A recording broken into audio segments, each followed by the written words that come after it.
Ladies and gentlemen, good afternoon, and please join me in welcoming our television and webcast viewers to today's program. My name is Jennifer Sloan. I'm president of the Canadian Club of Toronto, and we thank our viewing audience for joining us. The Canadian Club has a long history as the leading current affairs podium in Canada. Led by a volunteer board of directors, we are dedicated to encouraging open and accessible debate on issues that matter to our city, to our province, and to Canada.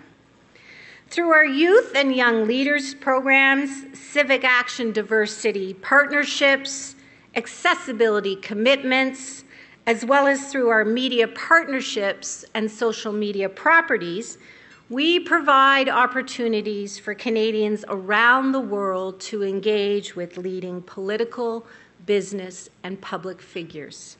Thank you for joining the conversation today.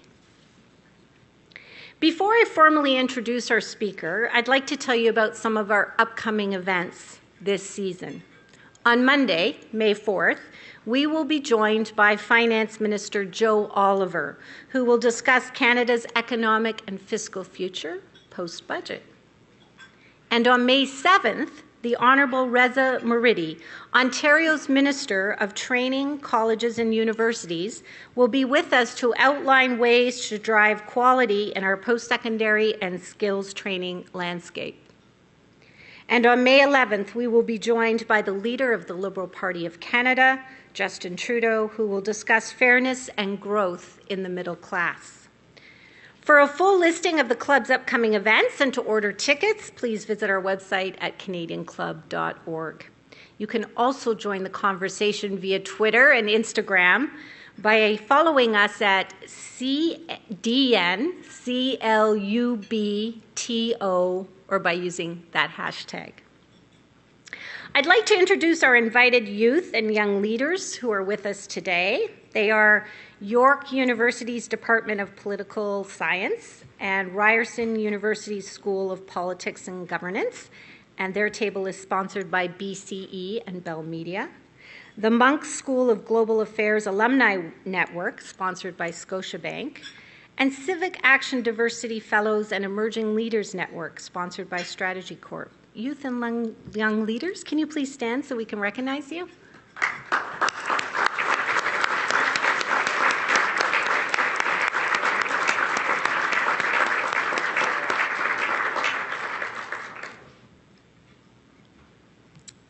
Ladies and gentlemen, I am pleased to introduce today's guest speaker.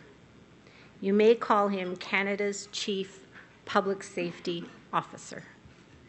As Minister of Public Safety and Emergency Preparedness, the Honourable Steven Blaney is charged with keeping us safe from natural and man-made risks.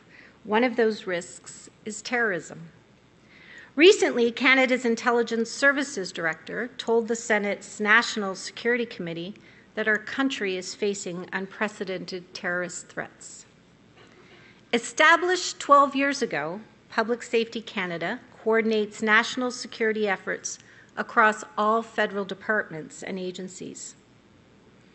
Minister Blaney was instrumental in introducing the Anti-terrorism Act, or Bill C-51. Minister Blaney has been traveling this country to highlight the government's efforts to protect the country and its citizens from domestic and international threats. A civil engineer by training, he has been in his current portfolio since July 2013. Prior to that, Mr. Blaney was Veterans Affairs Minister, as well as Minister for la Francophonie. The federal minister has represented the Quebec riding of Lévis-Bellechasse since 2006. He was appointed vice chair of the Quebec Conservative Caucus soon after becoming an MP, and in 2008 he was appointed chair of the caucus. He has served on the Aboriginal Affairs and Northern Development Committee and the Transport, Infrastructure and Communities Committee. He later joined the Defence Committee. Minister Blaney, bienvenue. The Canadian Club of Toronto's podium, Canada's podium of record, is now yours.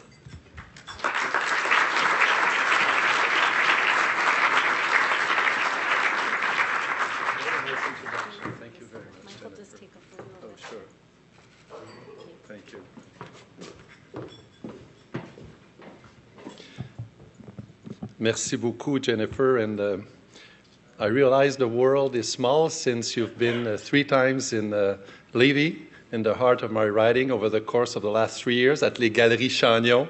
And you've met many of my constituents. So it's good to be here with you this afternoon with a great room, a room filled with energy, with youth, with my colleagues from the Legislative Assembly of Ontario, as well as a member from the business community, from the also social community, but also a member of the military and the public safety community.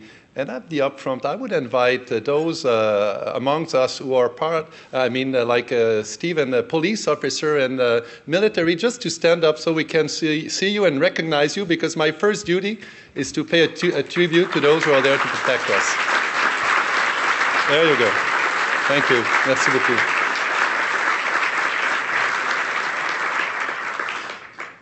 You know, they have a tough job to do, especially in our current time, and I want to thank them for being here today as I'm privileged to address the Canadian Club of Toronto.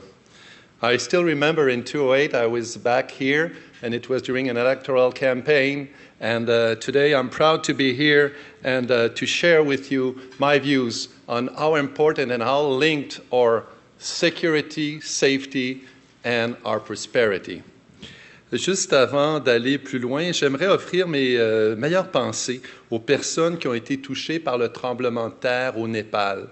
Vous savez, notre gouvernement s'est engagé à faire en sorte que nous appuyions les efforts qui sont faits par la population pour soutenir la communauté du nord de l'Inde et du Népal et lors du tremblement de terre. Et nos meilleures pensées vont vers ces victimes de ce tremblement de terre. Et bien sûr, nous allons les accompagner pour la reconstruction. Je voudrais aussi mentionner que, you're right, I was vice chair of the Quebec Conservative Caucus, and the chair of the caucus was late Senator Pierre-Claude Nolin, who was the Speaker of the Senate. So I will be in Montreal tomorrow to pay my tribute to this great parliamentarian. I'm here today to tell you again how important security and our safety is for our economy. They are 2 elements that are critical for our prosperity, and national security and Canadian business are closely linked. And if anyone has a doubt, they may have read this morning the National Post, where, I didn't think, you might not expect I would quote Osama bin Laden, but here's what he said. The enemy can be defeated by attacking its economic center. The assault on the World Trade Center, the slaughter in India's business center, Mumbai, the thwarted plan of the Toronto 18 here, which included an attack on Toronto's business district, and the attacks on Kenyan malls, to name a few, where we lost a Canadian, a civil servant, and another fellow Canadian, were designed not only to kill, but to target countries by undermining their economies.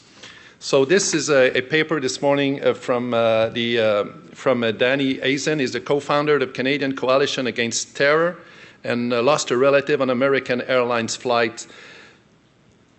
Our government is deeply aware that to keep on our prosperity in our country, we need to work tirelessly to build and maintain the stability on which markets thrive. A great example of this commitment is our relationship with our friends and ally, the American. We work side by side to ensure that security is balanced with efforts to encourage legitimate trade and travel. And we're making great strides. And if we go back to what took place on our home soil last October, what did we get from the American? Did we get critics or ask for increased border security or any reactionary measures from our fellow American? No. What I personally got was an email from Jay Johnson who said, "Are you all right? And can we help and assist?" And we are there to support you in those tragic hours.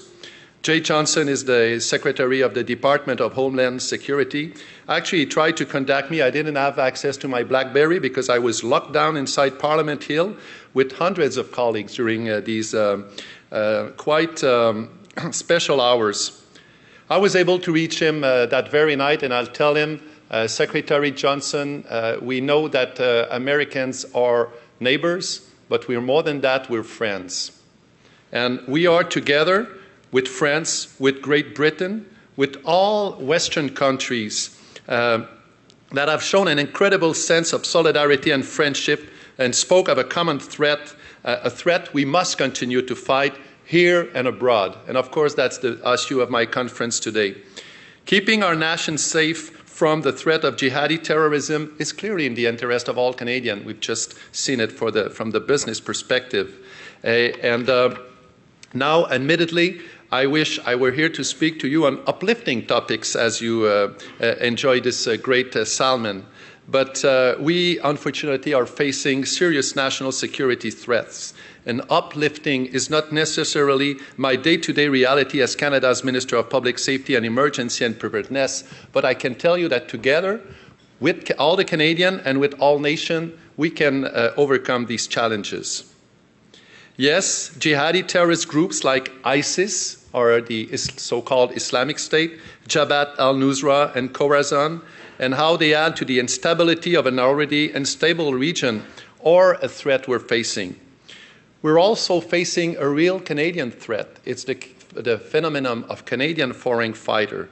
Canadians, many times born here, actually that grew up with us, that share our values, and suddenly that get radicalized and are willing to travel and return home, and even represents a bigger threat. We've seen those terrorist attacks. We've seen it at Charlie Hebdo. We've seen it at Cachere. We've seen it in Sydney, in Copenhagen. And we've seen it in Saint-Jean-sur-Richelieu and in Ottawa as well, where we lost the officer Patrice Vincent and Corporal Nathan Cirillo. For anyone who still had a doubt, it clearly demonstrates that Canada is not immune to terrorist threat.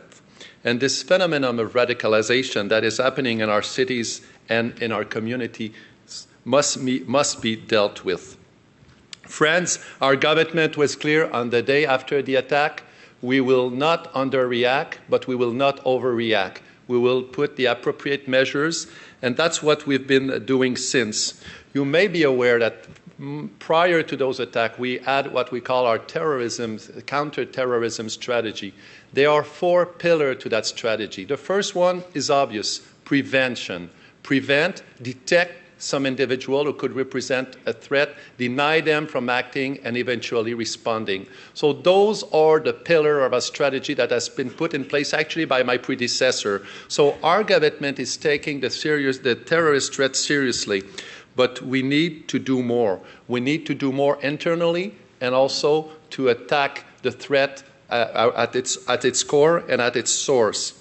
That's why on the international level, our government is part of a large coalition with our allies to degrade and destroy the terrorist so-called entity of ISIS. On l'a vu le mois dernier, notre Premier ministre, Steven Harper, a présenté à la Chambre des communes des arguments convaincants à l'appui d'une motion visant à prolonger la mission canadienne et à l'élargir pour y inclure contre l'État islamique. Oui, cette motion a été adoptée. You may be interested to know that this is the first time in our history that the government is consulting and having a debate on our military mission. We've had it for the extension of the Afghan mission. We've had it for the first part of the intervention in the Middle East and also for its continuity. Why? Parce que la sécurité, la stabilité et la démocratie en Irak et en Syrie sont essentielles à la paix et à la prospérité régionale et ont des répercussions ici même chez nous. L'État islamique ne constitue pas seulement une menace pour ces 2 pays et la région environnante, mais pour la sécurité mondiale. What happened there has consequence here. Mais où nous agissons aussi sur le plan diplomatique et sur le plan humanitaire. Le Canada est un chef de file avec le ministre Paradis en matière d'aide internationale pour les communautés qui sont déplacées. But if we want to stop this flow of migrants, we need to get to the core of the problem. That's why we are part of those military action there. Certainly, the acts of terrorism the world has witnessed in the last few months in Europe, in Australia, and our own soil reinforce the need for us to work closely with our friends and allies and have a shared, appropriate, and evolving response. In January, After the terrorist attack in France, I was actually humbled to be part of the millions of people in Paris and around the world who marched as one global family, joining together in a show of support and resolve. And we saw how Canada came together after the assassination of Nathan Sérieux and Patrice Vincent. We saw the real value of Canadians standing up together, and this is really inspiring. And of course, we need to translate that into action. But our nation is a nation of freedom, a nation of peace, and those terrorists are trying to attack the very core, our very core values, and we will stand up in front of those terrorists with all our dignity, with all our rights and freedom, and we will adapt. And indeed, all countries are facing these challenges. In February, President Obama hosted a summit at the White House to discuss building secure and resilient communities that reject and condemn terrorism. As President Obama said, we are all in the same boat. That brings me to the action we're taking in Canada to build resilience. Actually, just this morning, I've met with our people from CSIS, and they tell me how enthusiastic they were with the new legislative tool we will be providing them with C-51 that will enable them to be able to act upfront at the very early stage of radicalization. This is where we need to intervene. Prevention is a key component of our Canada's counter-terrorism strategy. And I'm pleased to share with you that I intend to have a national collaborative effort in that direction. I intend to call upon my provincial counterparts so we can keep on working together, adding on those efforts that are done daily by our police officer, whether at municipal, provincial, or federal level, and the other law enforcement and security agency. So we're going to meet and keep on taking action on anti-terrorism and radicalization. And I also want to give you the assurance that we will deepen our partnership with our allies. I see a student here who's really interested in our Beyond the Border initiative. Yes, we've signed an agreement on pre-clearance, which is ensuring that the flow of goods and passengers through our border is good, but that our border for terrorists and crime is a wall. And this is the goal of Beyond the Border agenda. And also working with our European partners, and of course with France and Minister Bernard Cazeneuve. I have invited him. He will come here very soon so we can deepen our relationship and share better information so we don't let those who want to harm us take benefit of the gap we could have. So much work is being done by our government, including my own department, CSIS, the RCMP, in partnerships with communities in what is known as pre-criminal space to prevent radicalization. And if you have an individual, a son, a sibling that is falling into radicalization, we have to continue to develop tools so that people are reaching out to the authority and they don't necessarily get charged if they are not committing criminal activity. So work in this area focuses on research, community outreach, and meaningful engagement, as well as first responder training and awareness. And we are working namely with the Great Britain, who have great project in terms of reaching out to communities in that sense. Of course, here in Canada, we have our cross-cultural roundtable on security, through which we engage leaders from diverse communities across Canada in a critical dialogue about important public safety topics, including preventing radicalization, building trust with communities that find a solution themselves to prevent radicalization. So we are active in the ground with outreach events in Montreal, Calgary, Edmonton, here in Toronto, and all over Southern Ontario. This work is critical because preventing radicalization is a collective responsibility. Everyone has a role to play: individual, families, faith leaders, communities, as well as police and government. But if we want to be successful, we also need to go where this radicalization is happening. And it happens on the web. It's happened with new technology. And our agency need to be up to date with the technology equipment so that they can help preventing radicalization. Of course, we need to deal with terrorism, but also with other threats to our security. And one that is growing as well is the cyber threat. A cyber threat to our businesses, cyber threat to our government, and to the individual. On October the 22nd, we were poised to introduce targeted legislative measures in regard through Bill C-54. But to get back to this cyber security, you may have seen in a disturbing incident just a few weeks ago, individuals who stated they were affiliated with ISIS claimed responsibility for a cyber attack against the website of French broadcaster TV5 World. Or again, today in the newspaper, NATO is saying that the cyber threat is evolving, is getting bigger, whether from state sponsor, hackers, terrorists. So how do we adjust to that? We already have a cyber strategy, but it can happen from anyone, anywhere, anytime. And I'm pleased to report that I've been meeting with the Canadian Council of Chief Executives. And I must tell you, they are not pushing the government to take action. They are actually pulling us. They are saying we need to work together because this is a real threat that our Canadian companies are facing. And you may be delighted to know that, and Minister Oliver will certainly raise this issue when he'll meet with you, that we are now increasing our funding into getting better tools to tackle with cyber threat and cyber security. The investment we're making is based on a strategy where we have actually securing our own networks, strengthening partnership across diverse sectors and governments, and including public awareness about how to stay safe online. I actually have been into the much music to do some interviews, so it tells you how public safety can bring you in a very interesting place. Why? Because we need to reach out to the youth and tell them to have a safe, responsible behavior. And why? Because as a country, we should have a vision of having, if I can put it that way, a cyber shield, where individual companies, government are developing the tools and the right attitude to be resilient to cyber attack. In the budget, indeed, there is funding for cyber security, and I'm eager to meet with my CEO Council because they were expecting those development. Why? Because this is part of our intelligence, of our know-how, and of course, again, linked to our prosperity because we need to keep our industrial intelligence away from those who would want to steal it from us and get some competitive advantage.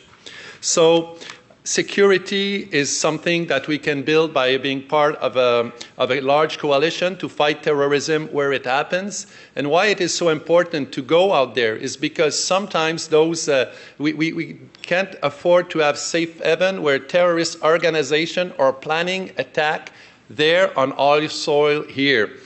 And that's why we need to improve the tools we have. And that's why I must tell you, there has been an incredible work since October with the Department of Justice and the Department of Public Safety to develop a policy that would make sure that we have the tools and yet again in the budget the funding necessary to adjust to this threat.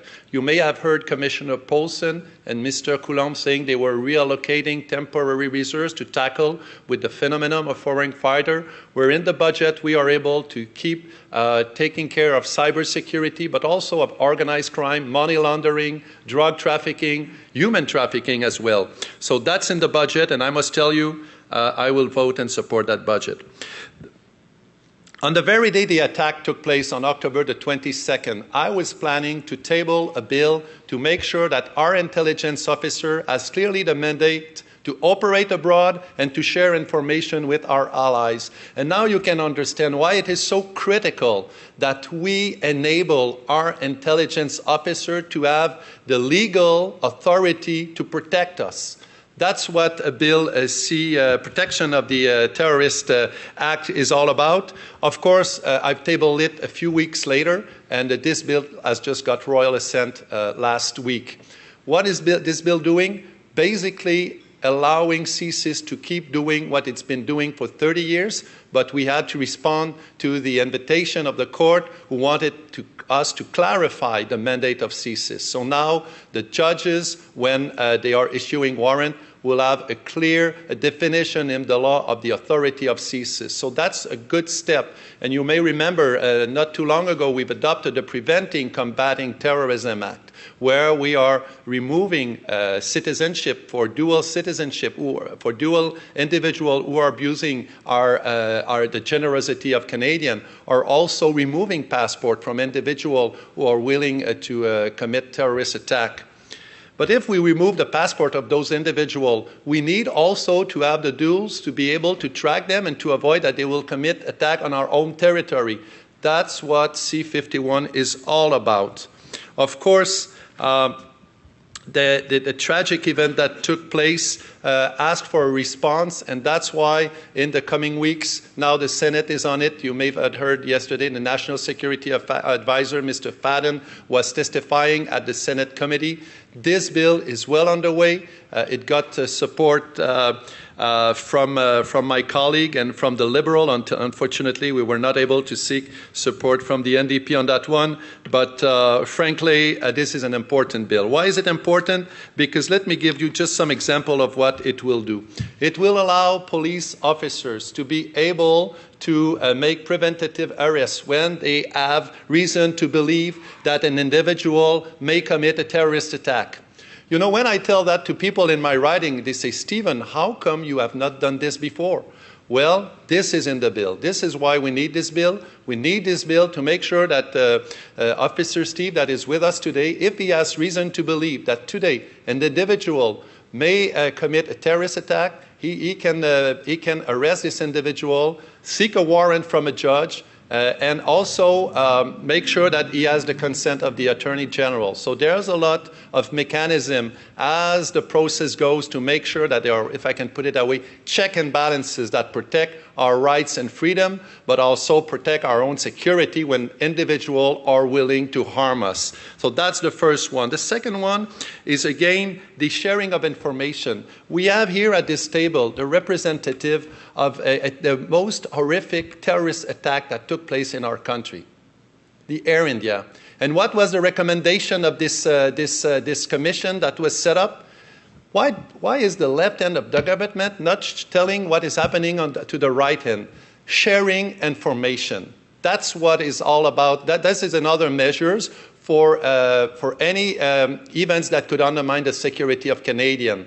This has nothing to do with activists, with anyone who is protesting, and we amended the law to make it very clear. Why? Because we feel that there is an importance to make sure that the information that could protect and save lives of Canadians be shared amongst the federal government and be dealt and treated properly. Third, well, these individuals are willing to travel abroad. They are willing to travel abroad to take part in terrorist activity. Well, as we speak, if we have reason to believe that an individual is willing to be a foreign fighter, we cannot prevent this individual from boarding a plane. We can't prevent this individual from boarding a train if he's willing to commit a 9/11 style terrorist attack, if he's willing to attack the safety of the flight. But a foreign fighter just wants to take the airplane to commit terrorist attack when he will have get off the plane. That's quite obvious. Well, this is what we want to fix. We want to make sure that in the passenger protect list, those individuals who are willing to travel to commit terrorist attack will be prevented from boarding a plane. Quite obvious, eh? Well, that's the Bill C-51 that has created some reaction from what I respectfully call so-called expert. Fourth and second to last element.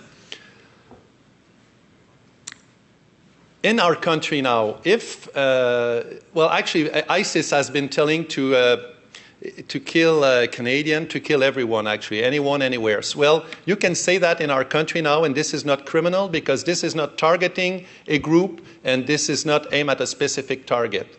We need to make sure that the criminal code, it's already in our criminal code that hatred speech are illegal, incitation to violence are illegal.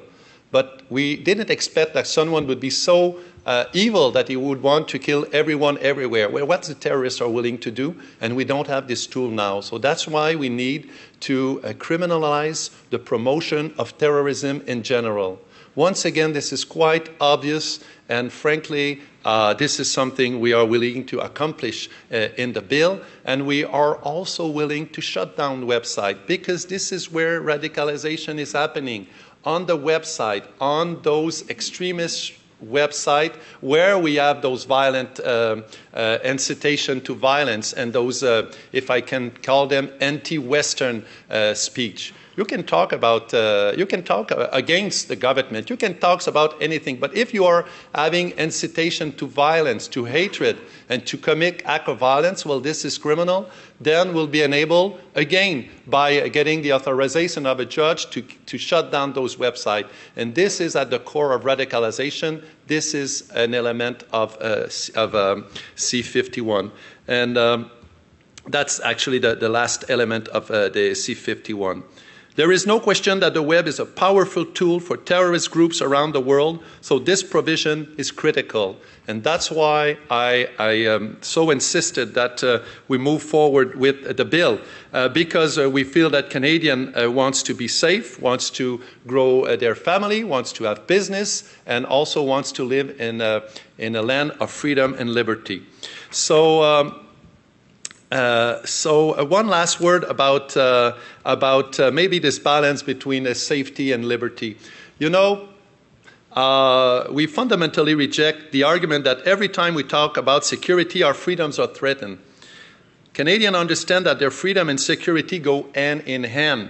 Canadians expect us to protect both, and there are safeguards in this legislation to do exactly that. And hopefully, I wish the opposition would support the budget, because we are doubling the budget for the Security Intelligence Review Committee. What is this? What does it mean? This is the watchdog of our Canadian Security Intelligence Service. We are doubling the budget. Why? Because we are expanding their power and authority, because we are enabling CSIS to disrupt the threat. So the basic fact is that our police and national security agencies are working to protect our rights and freedom, and it is the terrorists who endanger our security and would take away those freedoms. And frankly, I can assure you that I will do anything in my capacity within the respect of our Constitution, within the respect of our Charter of Rights and Freedom, to prevent that from happening. That's what the Anti-terrorism Act 2015 is all about. It represents the most practical way forward to strengthen our national security legislation. Je dis souvent en français d'une façon un peu poétique, la liberté ne peut pas s'épanouir sans la sécurité. More bluntly said, in English, there is no liberty without security. And frankly, as I am in front of an audience, a business audience today, I would simply conclude by saying that there is no prosperity without security. Merci beaucoup de votre attention. Thank you.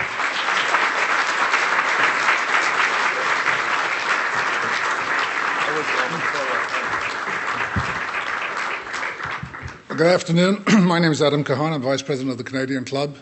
And Minister Blaney, it's my distinct honour to thank you on behalf of the club for sharing your government's plans to combat terrorism here at home and indeed abroad. I think we're painfully aware, as you have so eloquently pointed out, that Canada is by no means immune to the terrorist threats and acts that are taking place throughout the world.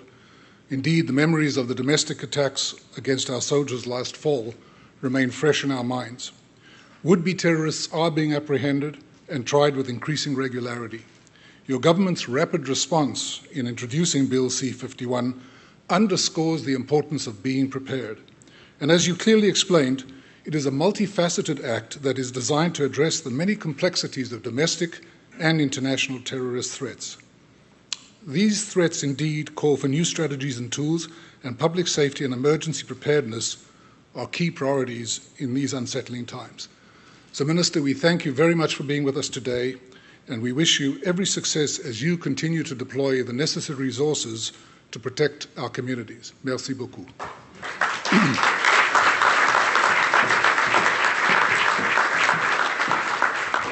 Thank you, Adam. And again, thank you, Minister, for taking time out of your extremely busy schedule to be with us today. Your speech was informative and insightful. Thank you. Before I adjourn today's meeting, I'm going to draw your attention to the event survey cards on each of your table. The Canadian Club is always looking for ways to improve your experience, so please take a minute to help us by sharing your thoughts and comments, including whether you like our new shortened luncheon format this season. Your feedback is very much appreciated. This concludes our program today, which will be broadcast on Rogers TV in the days to come. We're grateful to Rogers TV and 680 News for their continuing promotion of Canadian Club events. To learn more about the club, please visit us at www.canadianclub.org. Ladies and gentlemen, thank you for joining us today. Our meeting is now adjourned.